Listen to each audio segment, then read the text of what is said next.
Hello friends, देव studies से मैं पूनम कुमारी आपका बहुत बहुत स्वागत करती हूँ। दोस्तों, सीटेट के प्रश्नों के साथ फिर से मैं आपके सामने हाजिर हुई हूँ, क्योंकि 31 तारीख को एग्ज़ाम होना है दोस्तों सीटेट का, और टाइम बहुत कम बचा हुआ है, तो इसलिए हम लोग बिना वक्त गंवाए जो पहले प्रश्न की ओर चलते हैं। तो पहला प्रश्न है दोस्तों, विकास की प्रकृति होती है। तो विकास की प्रकृति कैसी होती है दोस्तों? तो विकास की प्रकृति ना धनात्मक होती है दोस्तों, ना ऋणात्मक होती है, और ना ही भावात्मक होती है। यह कैसी होती है? तो यह जो है गुणात्मक होती है। अगला प्रश्न है कि विकास की प्रक्रिया। तो विकास की प्रक्रिया कैसी प्रक्रिया है दोस्तों? तो यह जीवन पर्यंत चलने वाली प्रक्रिया है। मीन्स जन्म से लेकर मृत्यु तक जो है यह विकास की प्रक्रिया प्रत्येक मनुष्य में चलती रहती है। अगला प्रश्न है हमारा कि प्रत्येक व्यक्ति स्वयं में अद्वितीय होता है। उसकी अपनी व्यक्तिगत शक्तियाँ होती है जो उसे दूसरों से अलग करती है, और इसी विशिष्टता के कारण क्या है, वह अपने तरीके से विकसित होता है। तो यह कथन है, तो यह कथन पूर्णतः सत्य है दोस्तों, क्योंकि प्रत्येक व्यक्ति की क्या होता है, वह स्वयं में अद्वितीय होता है। उसकी व्यक्तिगत जो है शक्तियाँ होती है, वह उसकी व्यक्तिगत विशेषताएँ होती है, इसी के कारण वह जो अपने तरीके से विकसित होता है। तो यह पूर्णतः जो सत्य कथन है। अगला प्रश्न है कि विकास की प्रक्रिया को प्रभावित करने वाले तत्व है। तो विकास की प्रक्रिया को पर्यावरण भी प्रभावित करते हैं और वंशानुक्रम भी। तो आपका सी ऑप्शन इसका सही जवाब हो जाएगा, ए और बी दोनों। अगला प्रश्न है हमारा कि विकास का अर्थ परिवर्तन की उस उन्नतशील श्रृंखला से है जो एक निश्चित लक्ष्य के अग्रसर होते हैं। तो यह कथन है, तो यह कथन किनका है दोस्तों? तो यह कथन जो है हरलॉक महोदय का है। तो बी ऑप्शन इसका सही जवाब हो जाएगा।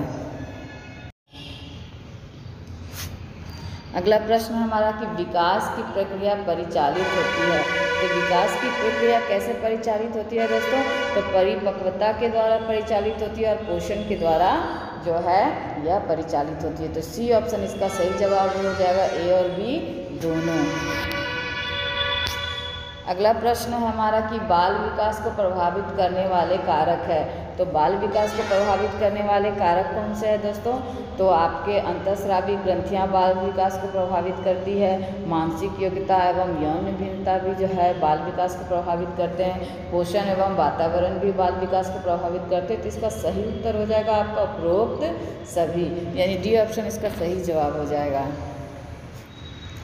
अगला प्रश्न हमारा कि निम्नलिखित कथनों में से कौन सा गलत है। तो कौन सा कथन गलत है दोस्तों, यह बताना है हम लोगों को।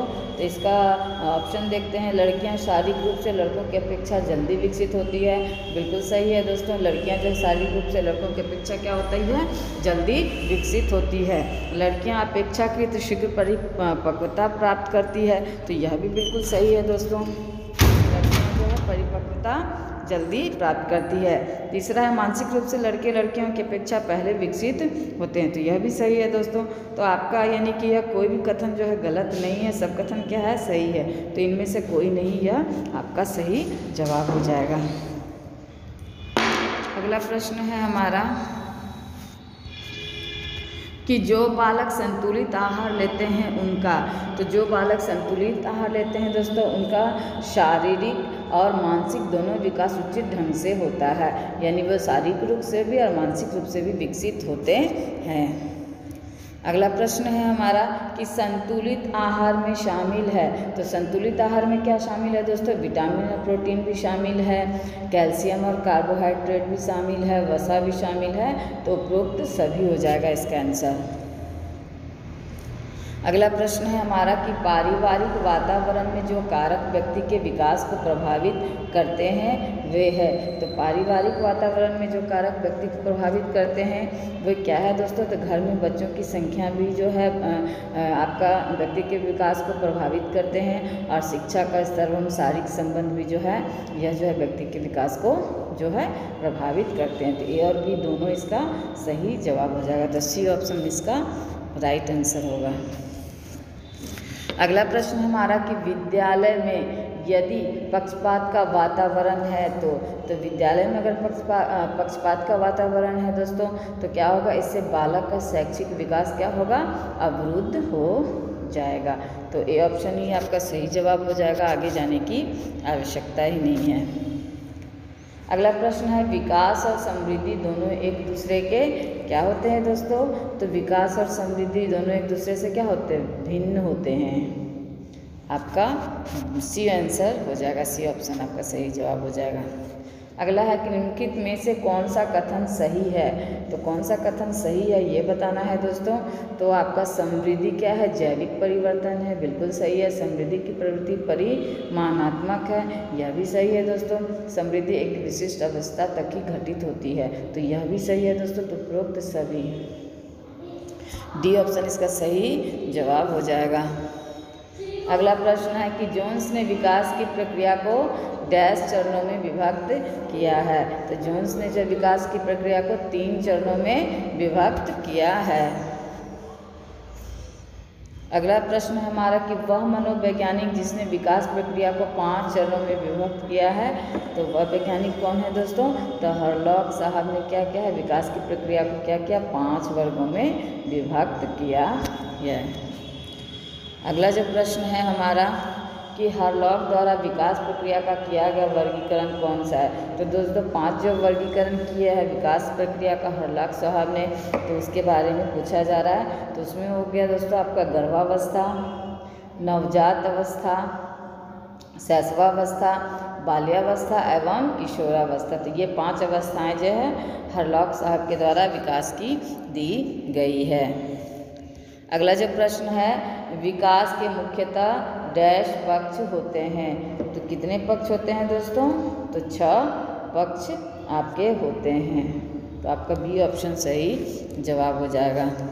अगला प्रश्न है हमारा कि जब बालक अपने आसपास मौजूद व्यक्तियों के साथ संबंध स्थापित करने की क्षमता प्राप्त कर लेता है, तो वह कहा जाता है कि उसका, यानी जब बालक अपने आसपास मौजूद व्यक्तियों के साथ संबंध स्थापित करने की क्षमता प्राप्त कर लेता है, तो वह क्या कहा, यानी उसका क्या होता है दोस्तों? तो उसका हो जाता है आपका सामाजिक और संवेगात्मक विकास, यानी सामाजिक और संवेगात्मक विकास उसका हो रहा है।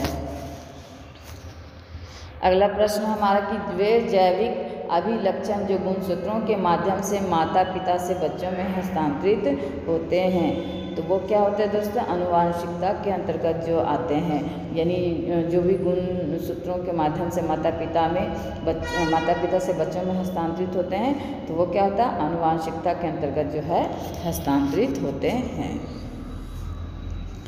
अगला प्रश्न हमारा कि आनुवांशिकता विकास प्रक्रिया का एक डैश कारक है।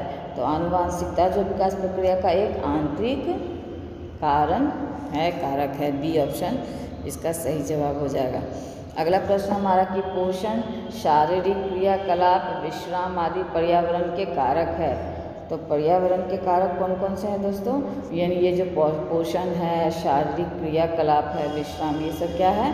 भौतिक कारक है आपके पर्यावरण के। अगला प्रश्न है हमारा बच्चों का संवेगात्मक विकास सकारात्मक हो, इसके लिए आवश्यक है। तो बच्चों का संवेगात्मक विकास सकारात्मक हो, इसके लिए क्या आवश्यक है दोस्तों? तो उसके लिए आपका शिक्षकों का व्यवहार आदेशात्मक हो, यानी कि ये आवश्यक है कि शिक्षकों का व्यवहार जो है आदेशात्मक नहीं हो, शिक्षकों का व्यवहार सहयोगात्मक हो। ये आपका सही होगा।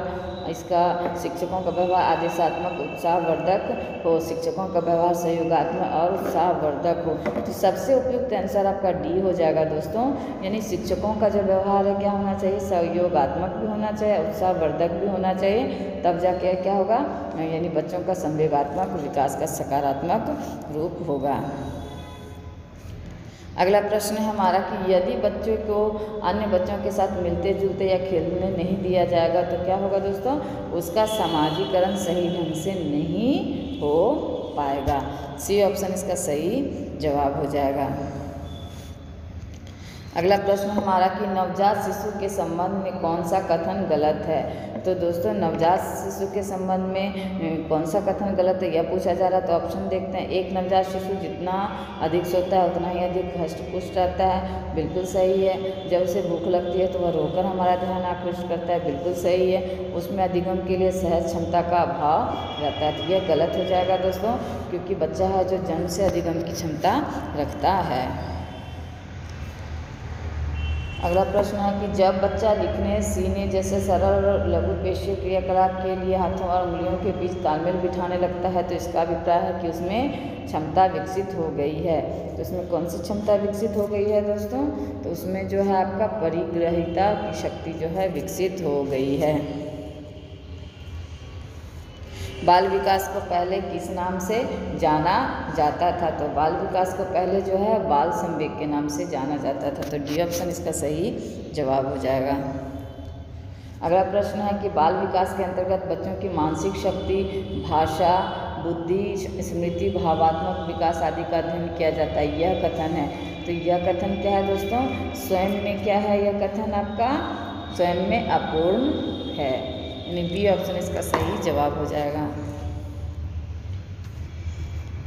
अगला प्रश्न है कि बालकों का सही दिशा निर्देश करने के लिए एक शिक्षक से अपेक्षित है कि यानी कि एक शिक्षक से क्या अपेक्षित होना चाहिए बालकों के सही दिशा निर्देश के लिए दोस्तों?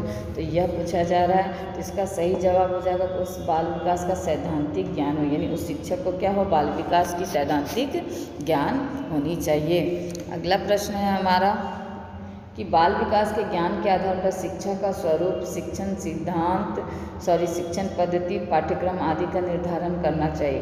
क्या आप इस कथन से सहमत हैं? तो पूर्ण रूप से पूर्ण रूप से सहमत हूँ, क्योंकि बाल विकास के ज्ञान के आधार पर क्या होता है दोस्तों? शिक्षा का स्वरूप, शिक्षण पद्धति और पाठ्यक्रम आदि का निर्धारण होना चाहिए।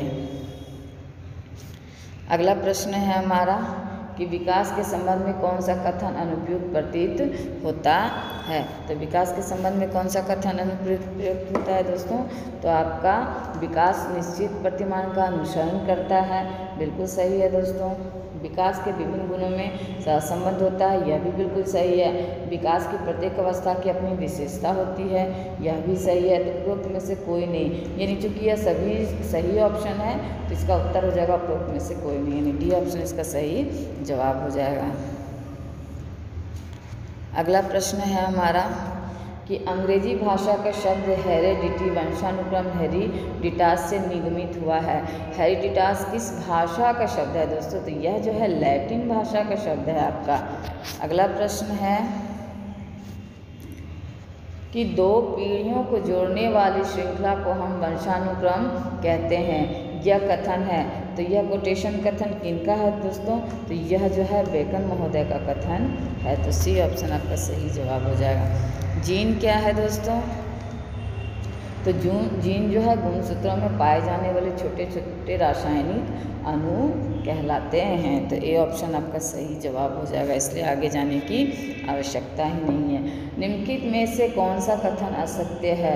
असत्य कथन को चुनना है दोस्तों। तो स्त्री में एक्स प्रकार के गुणसूत्र पाए जाते हैं, बिल्कुल सही है। पुरुष में XY प्रकार के गुणसूत्र पाए जाते हैं, यह भी सही है। पुरुष में YY प्रकार के गुणसूत्र पाए जाते हैं, ये गलत है दोस्तों, क्योंकि XY पुरुष में पाया जाता है, ये आपका सही है। तो इसके अनुसार आपका सी ऑप्शन गलत हो जाएगा दोस्तों। तो संतान के लिंग निर्धारण में मुख्य भूमिका किसकी होती है दोस्तों? तो मुख्य भूमिका पुरुष की होती है, यानी मुख्य भूमिका कौन निभाता है? पुरुष निभाता है, क्योंकि उसके पास X और Y दोनों हैं, यानी लड़का और लड़की दोनों की क्षमता पुरुष में होती है। अगला प्रश्न है कि बाल विकास का सर्वाधिक उचित वर्गीकरण है। तो बाल विकास का सर्वाधिक उचित वर्गीकरण क्या है दोस्तों? यह पूछा जा रहा है। तो बाल विकास का सर्वाधिक उचित वर्गीकरण है आपका शारीरिक एवं गतिक विकास, संज्ञानात्मक विकास, शैक्षणिक विकास और सामाजिक विकास एवं मनोवैज्ञानिक विकास, यानी सी ऑप्शन इसका सही जवाब हो जाएगा। अगला प्रश्न है हमारा कि प्राथमिक विद्यालय के बच्चों के उचित शारीरिक एवं गत्यात्मक विकास के लिए आप क्या सुझाव देंगे? तो शारीरिक जो है विद्यालय के प्राथमिक विद्यालय के बच्चों को उचित शारीरिक एवं गत्यात्मक विकास के लिए दोस्तों बच्चों के लिए खेल के साथ सामान उपलब्ध होने चाहिए। विद्यालय में समय समय पर खेल प्रतियोगिताओं का भी आयोजन किया जाना चाहिए और शारीरिक व्यायाम PT भी नियमित रूप से करवाना चाहिए। तो आपका उपरोक्त सभी यानी डी ऑप्शन इसका सही जवाब हो जाएगा। संज्ञानात्मक विकास में। तो संज्ञानात्मक विकास में क्या होता है दोस्तों? तो संज्ञानात्मक विकास में बच्चा अपने पर्यावरण के साथ क्या करता है दोस्तों? अंतःक्रिया करता है। तो ये ऑप्शन ही सही जवाब हो जाएगा इसका। अगला और अंतिम प्रश्न है दोस्तों इस वीडियो का कि मनुष्य अपने जन्म से ही पर्यावरण के प्रति जो भी शारीरिक एवं मानसिक उपागम करता है अंतःक्रिया कहलाती है। तो यह कथन है, तो यह कथन किसका है दोस्तों? तो ये जीन पियाजे महोदय का यह कथन है कि मनुष्य जो है आपका जन्म से ही पर्यावरण के प्रति जो शारीरिक एवं मानसिक उपागम करता है। इसी ऑप्शन ही इसका सही जवाब होगा दोस्तों। तो कैसे लगे प्रश्न? अगर अच्छे लगे तो मेरे वीडियो को ज़रूर लाइक कीजिए, अपने दोस्तों को शेयर भी कीजिए और चैनल को अगर सब्सक्राइब नहीं किए हैं तो चैनल को सब्सक्राइब भी जरूर कीजिए। धन्यवाद दोस्तों।